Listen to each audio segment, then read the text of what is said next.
अस्सलाम वालेकुम वरहमतुल्लाहि वबरकातुहू। जिस बच्चे को घर में इज़्ज़त नहीं मिलती है वो बाहर इज़्ज़त को ढूंढता है। हमें और आपको एज ए पेरेंट चाहिए कि हम बच्चे की रिस्पेक्ट करें, इज़्ज़त करें, उसका एहतराम करें।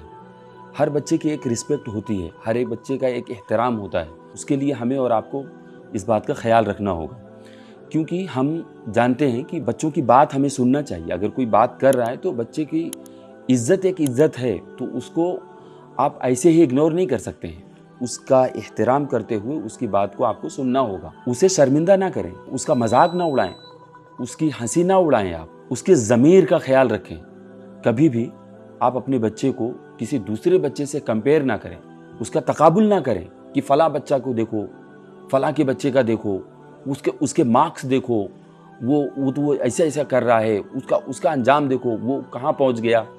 आप इस तरह का मामला अपने बच्चे के साथ में ना करें, बल्कि आप अगर किसी मोड़ पे उस बच्चे को पहुंचाना चाहते हैं, किसी हद तक उसको कामयाब बनाना चाहते हैं, तो कामयाबी के मेयार को दिखाएं, पढ़ाएं, सिखाएं, लेकिन उसको एहसास कमतरी में मुब्तला ना करें।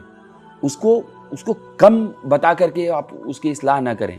उनके बच्चे को देखो, वो तो वहाँ पहुँच गया और तुम तो ऐसे ही रह गए। ये सब बातें बच्चों के लिए बहुत इफ़ेक्ट करती है, उसको एहसास कमतरी का शिकार कर देती है, और लाइफ टाइम वो बच्चा हमेशा अपने आप को कमतर ही महसूस करता है।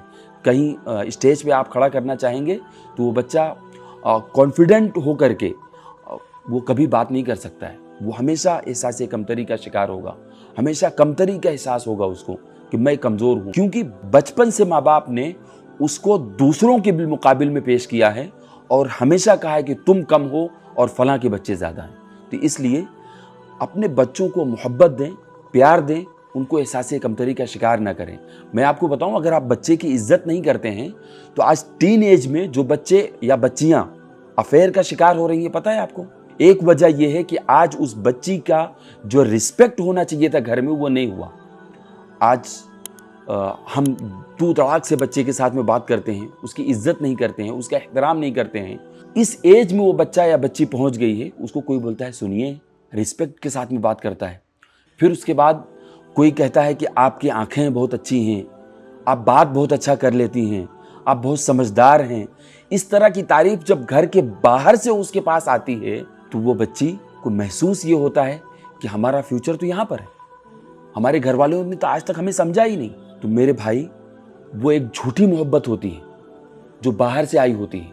उस बच्चे की इज्जत को नीलाम करने के लिए आती है, उस बच्ची की इज्जत को लूटने के लिए वो एहतराम किया जा रहा है। आप अगर बचपन से अपने बच्चे को मोहब्बत देते रहें, उसका एहतराम करते रहें, उसकी इज्जत करते रहें, तो उसके लिए कोई बाहर से आने वाली ये एक्टिविटीज़ उसको बहुत नॉर्मल सी बात लगेगी। तो इस बात का हमें और आपको ख्याल रखना होगा, वरना आज जो माहौल है कि हर बच्ची अपने घर की इज्जत को नीलाम करते हुए चली जाती है, और लाख समझाने के बावजूद भी बच्ची अपने उसी फ्यूचर को चुनती है जिसमें दूसरों की तरफ से उसको एहतराम मिलता है। इसलिए याद रखिए कि अगर अपनी इज्जत को रोड पर नहीं लाना चाहते हैं तो अपने बच्चों को घर में इज्जत करें और मोहब्बत करें। हमें और आपको अपने बच्चों की रिस्पेक्ट करना होगा और अपने घर के माहौल को दुरुस्त करना होगा।